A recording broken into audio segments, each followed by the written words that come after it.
اے میرے مولا حسن، اے میرے مولا حسن۔ قبلہ لوگوں کے ذہن میں ایک سوال ابھرتا ہے کہ جب وہ امیر شام کے کردار کو سامنے رکھتے ہیں اور امام حسن علیہ السلام کے کردار کو سامنے رکھتے ہیں کہ امام حسن نے کس طریقے سے اس سے سلوک کر لی، تو وہ کیا وجوہات ہیں، وہ کیا محرکات ہیں کہ جس کی وجہ سے امام حسن علیہ السلام نے امیر شام سے سلوک کی؟ دیکھیں، اصل میں بات یہ ہے کہ بعض اوقات ہم ان سوالوں کے جواب اپنے ذہن کے اعتبار سے ڈھونڈتے ہیں، اور اگر تاریخ میں ائمہ علیہ السلام سے پوچھے گئے سوالات کو دیکھا جائے تو اس میں یہ جواب بہت واضح اور بالکل مدلل انداز میں بیان ہوا ہے۔ جیسے کہ اگر روایت میں دیکھا جائے تو ایک روایت ہے جس میں خود امام حسن علیہ السلام سے سوال کیا گیا۔ روایت کو آپ کے سامنے اگر بیان کروں، راوی کہتا ہے، فرزند رسول، جب آپ کو معلوم تھا کہ حق آپ کا ہے، کسی دوسرے کا نہیں ہے، اور حاکم شام گمراہ اور باغی ہے، تو پھر آپ نے اس کی صلح کی پیشکش کو کیوں قبول فرمایا؟ اب یہ سوال کیا جا رہا ہے امام حسن علیہ السلام۔ صحیح۔ امام فرماتے ہیں، اے ابو سعید، راوی سے کہتے ہیں، یہ بتاؤ، کیا میں اللہ کی مخلوقات پر اللہ تعالیٰ کی حجت اور اپنے پدر بزرگوار کے بعد لوگوں کا امام نہیں ہوں؟ راوی کہتا ہے کہ جی ہاں، آپ یقیناً امام و حجت خدا ہیں۔ پھر امام فرماتے ہیں، کیا میں وہ نہیں ہوں کہ میرے لیے اور میرے بھائی کے لیے اللہ کے رسول صلی اللہ علیہ وآلہ وسلم نے فرمایا تھا کہ حسن و حسین یہ دونوں امام ہیں، خواہ وہ امامت کے لیے کھڑے ہوں یا بیٹھے رہیں، قاما او قعدا، چاہے وہ جنگ کریں چاہے وہ صلح کریں۔ کہا کہ ہاں، اللہ کے رسول نے فرمایا تھا۔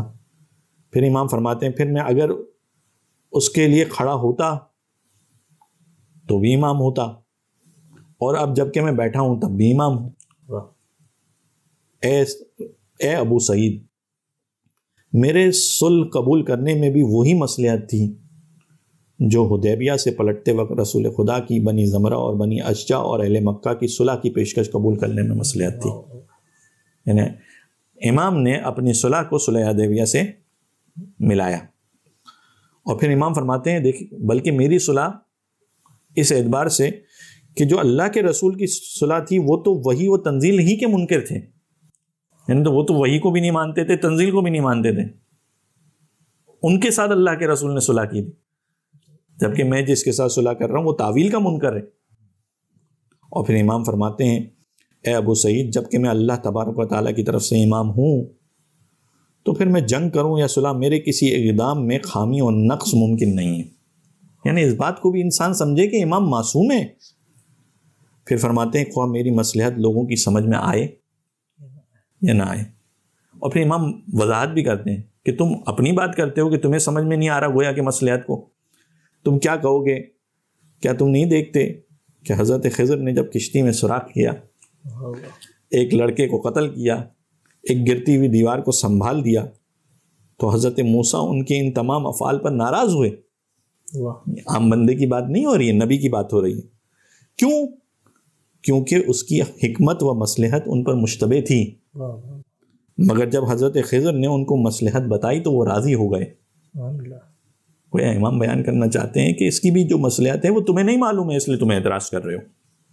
اور پھر امام فرماتے ہیں، بس یہی حال میرا ہے کہ میری صلح کی مصلحت تم لوگوں کو نہیں معلوم، اس لیے تم لوگ مجھ سے ناراض ہو۔ سنو، اگر میں ایسا نہ کرتا تو معاویہ روئے زمین پر ہمارے کسی ایک شیعہ کو بغیر قتل کیے نہیں چھوڑتا۔ یہ روایت خود امام حسن علیہ السلام کا جواب۔ اور دوسری جانب وہ روایت بھی ملتی ہے جس میں امام نے کھل کر ان مسائل کو بیان کیا، ان مصلحتوں کو بیان کیا کہ جس کی وجہ سے امام کو صلح کرنی پڑی۔ یعنی ہم تاریخ میں ذرا غور تو کریں کہ کیا صورتحال تھی۔ راوی بیان کرتا ہے کہ جب امام حسن پر مدائن میں نیزے سے وار کیا، نیزے سے وار کرنے والے کون تھے؟ خود وہ افراد کی جو امام کے سپاہی اپنے آپ کو کہتے تھے۔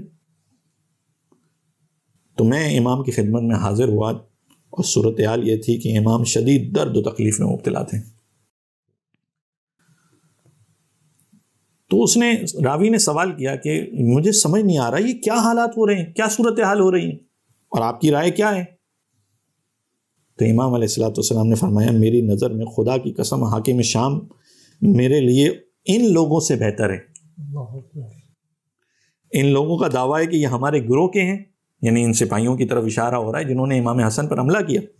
ان لوگوں کا دعویٰ ہے کہ یہ ہمارے گروہ کے ہیں، مگر ان لوگوں نے ہمیں قتل کرنا چاہا، ہمارا سارا سامان لوٹ لیا، ہمارا سارا مال و اسباب چھین لیا. خدا کی قسم اگر میں حاکم شام سے یہ عہد لے کر معاملہ طے کر لیتا کہ وہ ہمارا خون نہ بہائے گا، ہمارے اہل و عیال کو پناہ دے گا، تو یہ اس سے بہتر تھا کہ یہ لوگ ہمیں قتل کر دیں اور ہمارے خاندان کو تباہ و برباد کر دیں. سنو، وہ تو خیریت ہی ہوئی کہ میں نے حاکم شام سے ابھی جنگ نہیں چھیڑی تھی، ورنہ یہ لوگ تو میری گردن پکڑ کر مجھے اس کے حوالے کرتے تھے.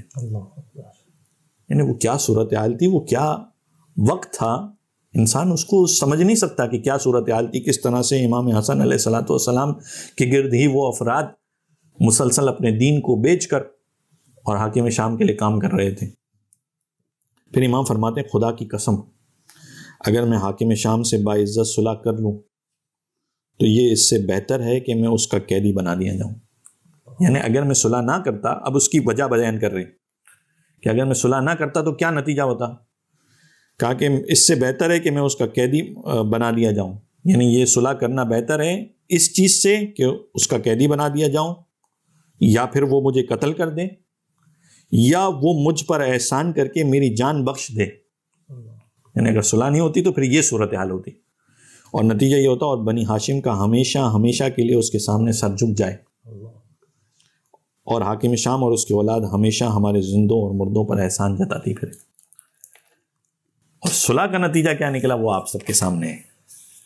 وہ تو ہمارے یہاں پہ عموماً بیان بھی ہوتا ہے کہ جب صلح کی تو اس سے کس قدر فائدہ ہوا. اور اس کا ایک اہم ترین فائدہ تو ہمیں وہ نظر آتا ہے جو بعد میں امام حسین علیہ الصلوۃ والسلام کہتے ہوئے نظر آتے ہیں کہ وہ اصحاب ملے کہ جیسے اصحاب نہ میرے بابا کو ملے نہ میرے بھائی حسن کو ملے. تو وہ صلح کا نتیجہ تھا. بس آخری روایت آپ کے سامنے بیان کروں گا تاکہ بات مکمل ہو جائے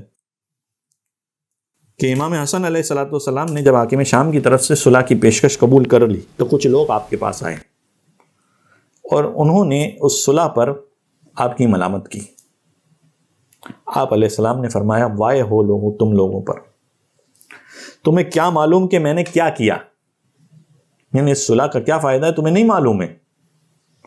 خدا کی قسم میں نے جو کیا ہے وہ اپنے شیعوں کی بھلائی کے لیے ہر اس چیز سے بہتر کیا ہے جس پر آفتاب طلوع کرتا ہے یا غروب کرتا ہے. کیا تم کو معلوم نہیں کہ میں تم لوگوں کا امام ہوں اور میری اطاعت تم پر فرض ہے. میں جوانان جنت کے 2 سرداروں میں سے ایک ہوں، اور میری جنت کی سرداری پر رسول نے نص فرما دی تھی. لوگوں نے کہا جی ہاں. آپ نے فرمایا کیا تم لوگوں کو معلوم نہیں ہے کہ حضرت خضر نے جب کشتی میں سوراخ کیا، وہی حوالہ دیا بات کو آگے بڑھاتے ہوئے. پھر فرمایا کیا تمہیں نہیں معلوم کہ ہم لوگوں میں سے ہر ایک اپنے زمانے کے ظالم و سرکش سے مقہور رہے گا. یعنی امام نے وہ بیان کیا کہ آگے کی آپ اعتبار سے بھی دیکھیں. آج یہ سوال کیا جاتا ہے اور بار بار یہ بیان کیا جاتا ہے کہ باقی ائمہ علیہ السلام کے بارے میں کیا خیال ہے. انہوں نے بھی تو حاکم وقت کے خلاف کوئی آواز نہیں اٹھائی. امام یہاں پر بہت واضح انداز میں تمام ائمہ کا موقف بیان کر رہے ہیں. یعنی جو ہمارے سامنے یہ کہا جاتا ہے مسلسل کہ حاکم کے مقابلے میں کھڑے ہو جاؤ، دین کی خاطر یہ ہو جائے وہ ہو جائے، امام بیان فرماتے ہیں. امام کیا فرماتے ہیں؟ امام فرماتے ہیں کیا تمہیں نہیں معلوم کہ ہم لوگوں میں سے ہر ایک اپنے زمانے کے ظالم و سرکش سے مقہور رہے گا. یعنی اس کے مقابلہ نہیں کرے گا اس کے سامنے، سوائے قائم آل محمد کے کہ جن کے پیچھے حضرت عیسیٰ ابن مریم نماز پڑھیں گے. اللہ تعالیٰ نے ان کی ولادت کو پوشیدہ رکھا اور ان کی ذات کو پردہ غیب میں رکھے گا تاکہ کوئی شخص ان پر قابو پانے کی کوشش ہی نہ کر سکے.